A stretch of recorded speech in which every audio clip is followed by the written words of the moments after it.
श्री राम जय जय राम। श्री राम जय जय राम। जय सिया राम जय सिया राम। जय सिया राम जय सिया राम। कौशल्या के प्यारे राम। कौशल्या के प्यारे राम। श्री दशरथ राज दुलारे राम। दशरथ राज दुलारे राम। श्री राम जय जय राम। श्री राम जय जय राम। बोलो श्री राम जय जय राम। श्री राम जय जय राम। बोलिए श्री सीताराम भगवान की जय हो। संत लोग चले गए। कालांतर में वेश्या से 10वें पुत्र का जन्म हुआ, सबसे छोटे पुत्र का। संतों की बात याद थी, इसलिए नाम उसका रखा नारायण। छोटे बेटे से थोड़ा ज्यादा प्रेम होता है माता पिता को, इसलिए बात बात में नारायण को ही बुलाता है अजामिल। बेटा नारायण यहां आओ, बेटा नारायण वो काम करना है कर लाओ। बात बात में नारायण को बुलाता है। नारायण नारायण कहते कहते अभ्यास बन गया। कहता बेटे को है, नारायण को तो जानता नहीं है, कहता बेटे को है, लेकिन बार बार नारायण नारायण कहते कहते उसका अभ्यास बन गया। बात बात में नारायण को ही बुलाता है। धीरे धीरे उसका समय पूरा हुआ। पाप करने से आयु घटती है और पुण्य करने से आयु बढ़ती है। अभी अजामिल की 12 वर्ष आयु शेष है। 12 वर्ष की आयु शेष है, लेकिन पहले मर रहा है। क्यों? पाप करने से 12 साल की आयु उसकी घट गई है, कम पड़ गई, अल्प मृत्यु में मर रहा है। और जब मरने लगा तो यमराज के दूत आए प्राण लेने के लिए। काले काले भयंकर शरीर वाले यमराज के दूत दिख रहे हैं अजामिल को। जैसे भयंकर शरीर वाले अजामिल ने दूतों को देखा, बड़ी जोर से चिल्लाया। थोड़ी दूर के ऊपर 5 वर्ष का उसका बालक नारायण खेल रहा था बच्चों के साथ। जोर से पुकारा, ओ बेटा नारायण, अरे बेटा नारायण बचाओ, नारायण आओ। 3 बार नारायण का नाम लिया। भगवान के पार्षद वहीं से निकल रहे थे। जैसे नारायण का नाम सुना गदगद हो गए। ये तो मेरे प्रभु का पावन नाम, प्यारा नाम कोई ले रहा है, कोई मेरे प्रभु को बुला रहा है, चलो देखें। भगवान के पार्षद आ गए। यमराज के दूतों को देखा प्रताड़ित करते हुए, बड़ी जोर से धक्का दिया। दूत दूर गिरे जाकर के, संभल करके खड़े हुए आए पास में। भाई कौन हो तुम? 4 चमकीले चमकीले आ गए, मेरे को धक्का काहे दिया? भगवान के पार्षदों ने कहा, तुम कौन हो काले काले, पहले ये बताओ। अरे हमको नहीं जानते साहब, हम यमराज के दूत हैं, पापियों के प्राण लेने जाते हैं, और ये पापी है, महापापी है, इसके प्राण लेने आए हैं। भगवान के पार्षदों ने कहा, कुछ पढ़े लिखे हो कि बिल्कुल अंगूठा छाप हो? क्या मतलब? अरे पापी कहाँ है, ये तो बड़ा पुण्यात्मा है। क्या बोलते हो महाराज, जिंदगी में कोई अच्छा काम इसने नहीं किया है, पुण्यात्मा बोल रहे हो? अच्छा काम नहीं किया? अरे अभी भी सुना नहीं तुमने? इसने 3 बार नारायण नारायण कहा है, 3 बार। यमराज के दूतों ने कहा, धोखा खा रहे हो महाराज, ये तुम्हारे नारायण को तो जानता भी नहीं है। इसने अपने बेटे को बुलाया, वो क्या खेल रहा है बेटा, उसको बुलाया है इसने, बेटा नारायण बचाओ, बेटा नारायण बचाओ। भगवान के पार्षद कहते हैं, एक बात बताओ, इसके बेटे का नाम कब से पड़ा है नारायण? कहा 5 वर्ष से। और हमारे नारायण का नाम कब से है? अनादिकाल से, जब सृष्टि नहीं थी उसके पहले से उनका नाम नारायण है। अच्छा तो ये नाम किसका माना जाएगा?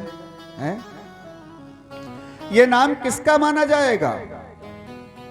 हमारे नारायण का ही बाद में नकल करके कोई भी रखता जाए, वो बात अलग की है, लेकिन ये नाम तो मेरे प्रभु का ही पावन माना जाएगा। और पार्षद कहते हैं, सुनो यमराज के दूतों, सांकेत्यम पारिहास्यम वा स्तोभम हेलनमेव वा वैकुंठ नाम ग्रहणम से साघहरम विदुः। सांकेत्यम पारिहास्यम चा, संकेत में भी नारायण का नाम निकल जाए तो कल्याण करता है। पारिहास्यम, हंसी मजाक में अगर भगवान का नाम निकल जाए तो भी कल्याण करता है। मजाक मजाक में राम जी का नाम निकल जाए, लड़ाई झगड़े में भी भगवान का नाम निकल जाए, बड़े आए राम जी के ताऊ बन करके, लड़ाई झगड़े में भी भगवान का नाम निकल जाए तो मंगल करता है। क्यों? नाम को लड़ाई झगड़े से मतलब नहीं है, नाम तो अपना प्रभाव दिखाएगा।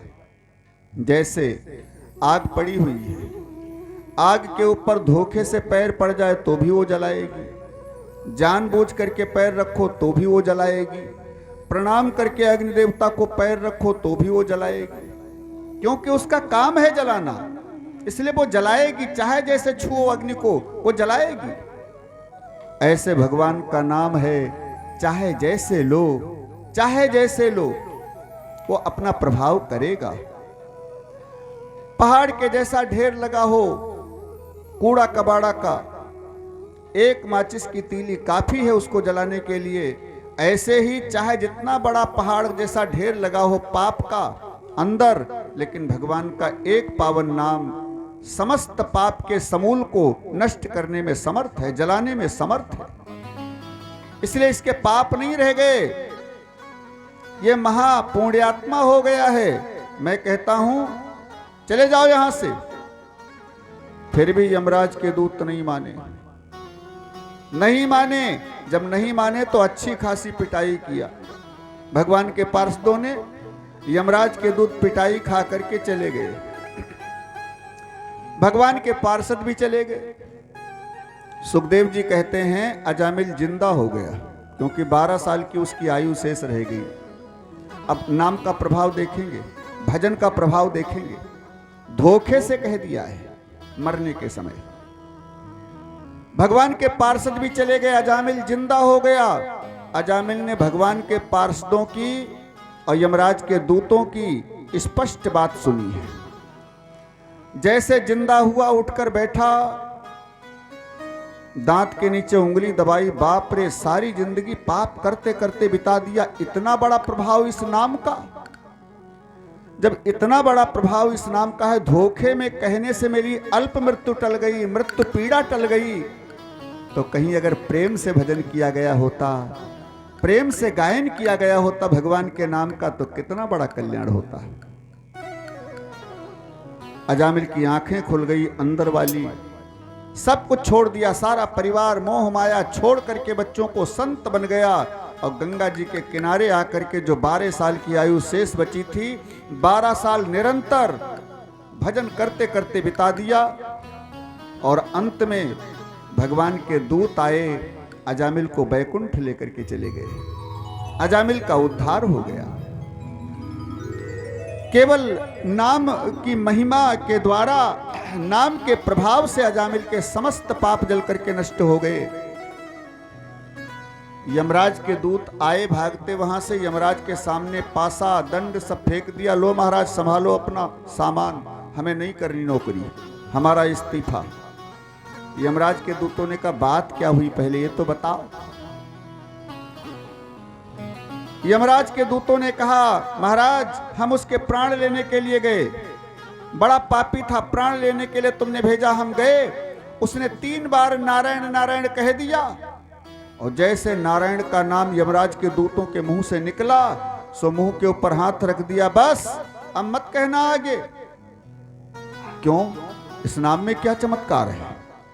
यमराज के दूतों ने कहा जानते हो ये नरक लोक है, नरक कुंड ही तो यहां पर बने हैं, जितने भी नारकी हैं दुनिया के सब इसमें भरे पड़े हैं। और ये भगवान का इतना पावन नाम है, इतना पवित्र नाम है, अगर किसी भी पापी के कान में नाम पड़ गया तो तुरंत उसको मुक्ति देनी पड़ेगी। इतना पावन नाम ये है। अरे पेट्रोल पंप में माचिस जलाना खतरे से खाली नहीं है। गैस एजेंसी में माचिस जलाना खतरे से खाली नहीं है, ऐसे ही ये भगवान का नाम यहाँ पर लेना ठीक नहीं है। अगर सबके कान में पड़ गया तो सबको मुक्ति देना पड़ेगा, सारा कारोबार हमारा तुम्हारा चौपट हो जाएगा। यमराज के दूतों ने कहा इतना पावन नाम, तो इस नाम की महिमा क्या है? यमराज ने कहा इस नाम की महिमा तो हम भी नहीं कह सकते। अरे हमारी बात छोड़ो, राम न सकहि नाम गुण गाई, भगवान भी अपने नाम के गुण को नहीं गा सकते हैं। ऐसा ये पावन नाम, इसलिए ज्यादा से ज्यादा बड़े प्यार से इस नाम को हमेशा बोलने का प्रयास करो। जितना ज्यादा हो सके मन से भगवान के नाम का स्मरण करते रहो हमेशा। पहले तो अभ्यास बनाना पड़ेगा थोड़ा, और अभ्यास बन जाने के बाद ये तुम्हारे जीवन में उतर जाएगा। लेकिन पहले तो अभ्यास करना पड़ेगा, और जब अभ्यास बन जाएगा तो तुम किसी से बात भी करते रहोगे तो भी तुम्हारा मन भगवान के नाम का स्मरण करता रहेगा। हर चीज का हम अभ्यास करते हैं, लेकिन भजन का अभ्यास नहीं करते। जबकि संत लोग कहते हैं घड़ी घड़ी हरि नाम बोल रसना,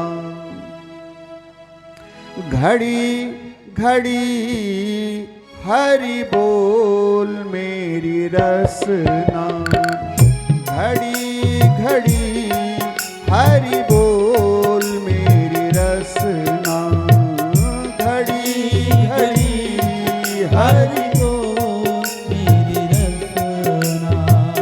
व्यर्थ बिताती है क्यों जीवन, व्यर्थ बिताती है क्यों जीवन, मुख मंदिर में मुख के अंदर पड़ी पड़ी हरि बोल मेरी रसना, घड़ी घड़ी हरि बोल मेरी रसना, घड़ी घड़ी हरि बोल मेरी रसना।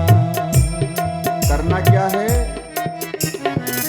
नित्य निकाल राम नाम धुन, नित्य निकाल राम धुन, नित्य निकाल राम नाम धुन, नित्य निकाल राम नाम धुन। श्वास श्वास पर श्वास श्वास पर लड़ी लड़ी हरि बोल मेरी रसना, घड़ी घड़ी हरि बोल मेरी रसना, घड़ी घड़ी हरि बोल मेरी रसना, घड़ी घड़ी हरि बोल मेरी रसना।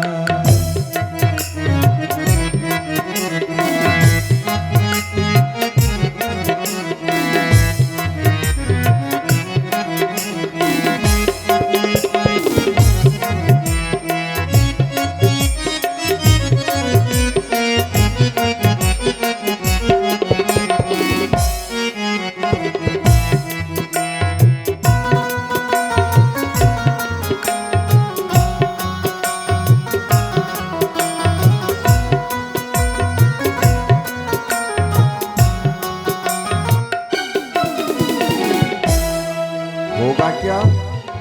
नाम लेने से होगा क्या? तो महान भगत श्री बिंदु जी कहते हैं,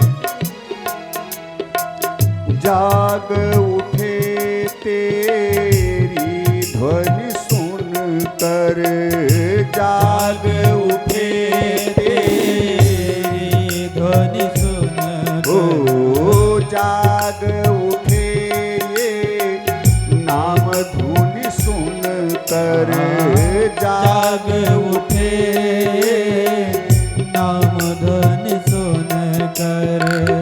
इस काया की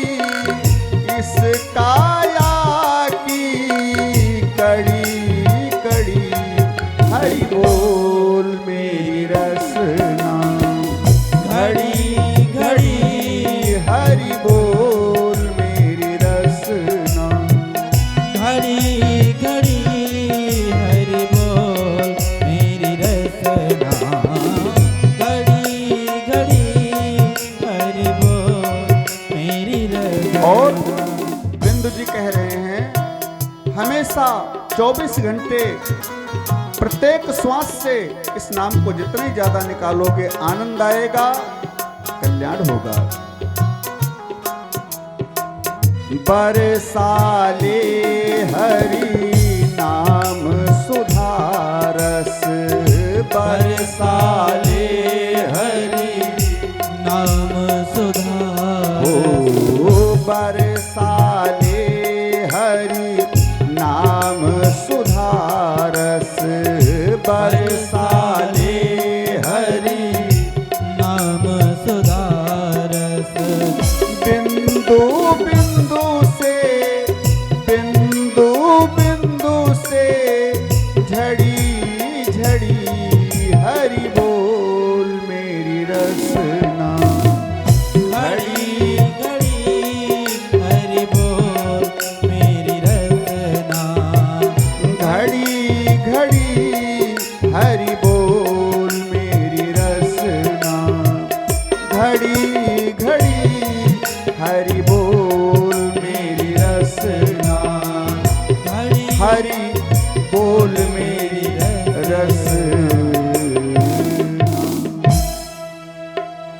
प्रत्येक श्वास से परमात्मा का नाम निकले और कैसे उनकी याद में अश्रुपात होते रहे। प्रभु बहुत दिन हो गए, 84 लाख योनि में भटकता भटकता परेशान हो गया, कब मिलोगे प्रभु।